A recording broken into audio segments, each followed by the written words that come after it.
Welcome back, guys. I have a family member that had these speakers in their camper. They're all blown and they were going to put some new speakers in. When they bought their new speakers, they figured out that a 6.5-inch speaker from 10-15 years ago is not the same width as a 6.5-inch speaker they can get today, especially if you're going from something that was made specifically to fit in a camper to something that you would put in a vehicle.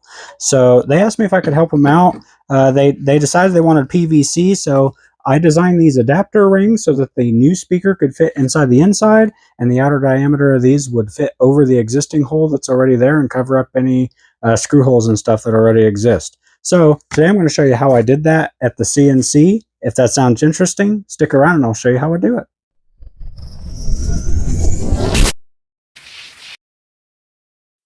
All right, so to start out with, we took a couple of measurements and I'm making a rough mock-up on the laser. Once we've got that mocked up, we can cut it out and give it a test fit on our speaker. In my case, the fit wasn't good, so we had to go back to the drawing board a couple times to adjust the ring sizes to get the size to close up the gaps as close as possible without making it impossible to get the speaker up in the hole.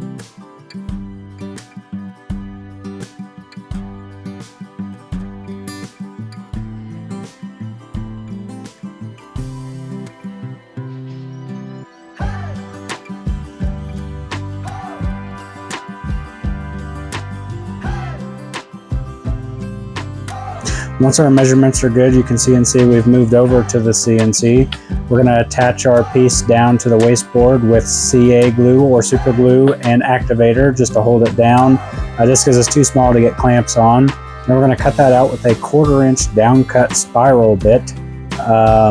And I actually have to do that twice because I set the depth wrong. I had the depth setting on the CarveCo software set wrong, but we got there.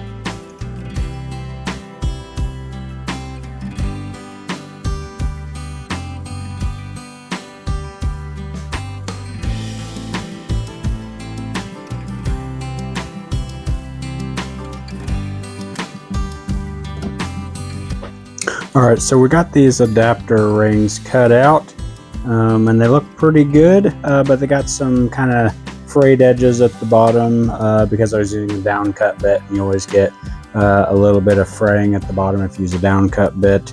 I'm not sure there's a good way or not to cut PVC with a router. I think you'll always get some of this a little bit.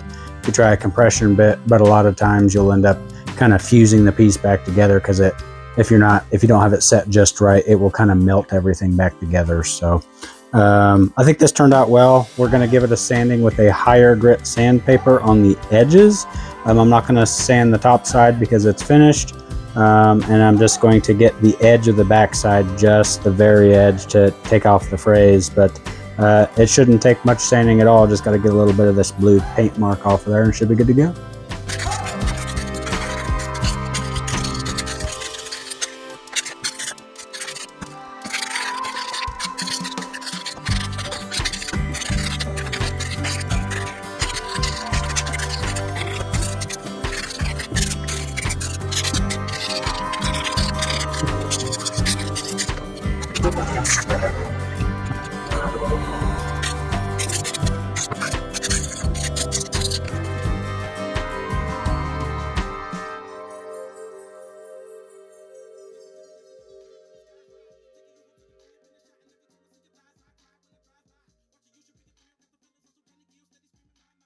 There you have it, 4 PVC adapter rings for some camper speakers.